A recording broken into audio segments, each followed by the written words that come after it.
I'm tired of hearing about lazy girls and lazy girl jobs. I want to talk about wonderful women who are crushing it. What do they really want at work? But if you don't know what this lazy girl phenomenon is, here's a quick review. Companies profit off of you staying in the job to find your happiness. You don't. You're wasting your time when you could have been spending it elsewhere. How you want to spend this extra time on somebody who understand this is completely up to you. Obviously, I was more of like a side hustle person, which made me become a full-time content creator. But you need to find whatever is your true happiness. Whether it's engaging in your friend life, starting a family, picking up specific hobbies, traveling. That's what's available to you with a lazy girl job mentality. Not doing the thing which companies want you to do, which is like attaching your entire self-worth around your job and all of your time and all of your energy, waiting for that next annual review from your boss to understand if you're doing a good job or not and you can finally breathe. That's just not living. For me, it took me to get a concussion to figure this stuff out, and I don't want you to have to wait until some type of life-changing event to come to this conclusion. All right, so this video blew up, and this content creator came back on and kind of walked it back, saying, I wasn't actually talking about being lazy. And I said that when I first reacted to the video. And I don't have any problem with what she says at all. Okay. It's just, look, when you're a content creator, you got to come up with a little hook and you got to say it a certain way, right? I suck at that. They're trying to make me better. I'm just old fashioned. Let's just talk. Okay. Here we go though. Let's focus on what do women want? And we're going to come back to this idea, this video, and what the creator really meant was having balance, not completely losing sense of your life. It's almost like not letting the personal part of your life be sacrificed on the altar of your professional life. That's essentially what she was saying. We're going to come back to why it was such a big viral video. But first, let's just look at the data, okay? What do women want? This is from Gallup. And they are the gold standard when it comes to surveys and data, certainly in the world of work, okay? So these are the top reasons that a woman would take a job. 69% would take a job based on greater work-life balance and better personal well-being, very represented in that viral lazy girl video. 62% would take a job that allows them to do what they do best. 59% would take a job that significantly increased their income or improved their benefits. 58% would choose a job because of greater stability and job security. 49% would take a job based on the organization's diversity and inclusiveness. Okay. Now, just because it's worth looking at, how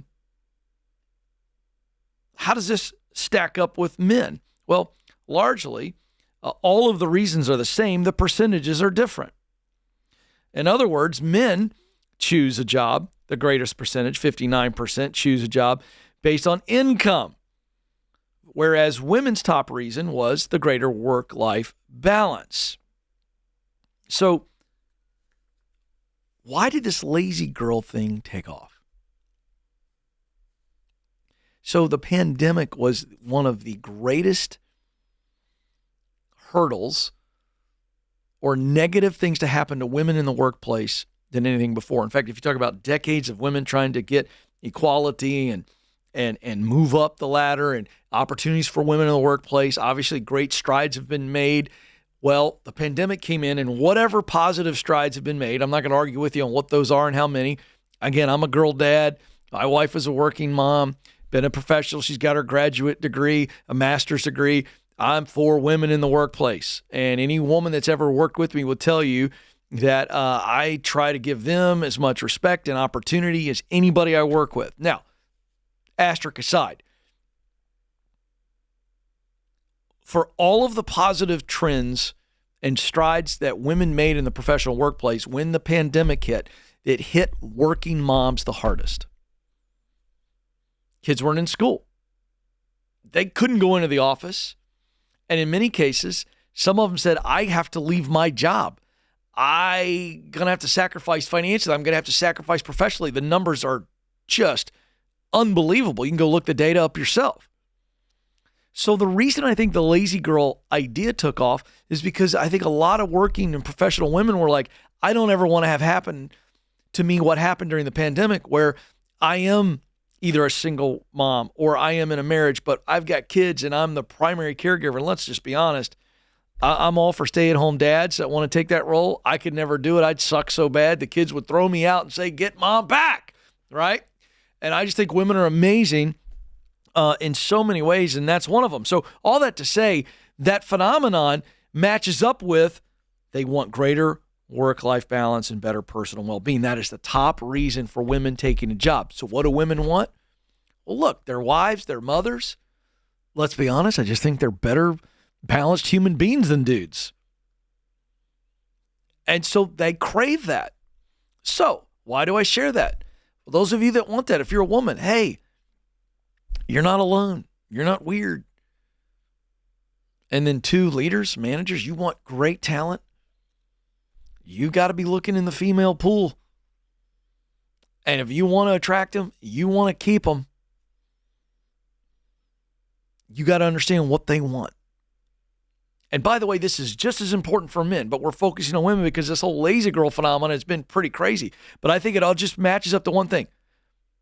Women want to have more autonomy, more freedom, so that they are balanced and they are healthier. And I think they're the world's greatest task. Get it done. Juggle plates. Let them have it. They'll figure it out. That's my take.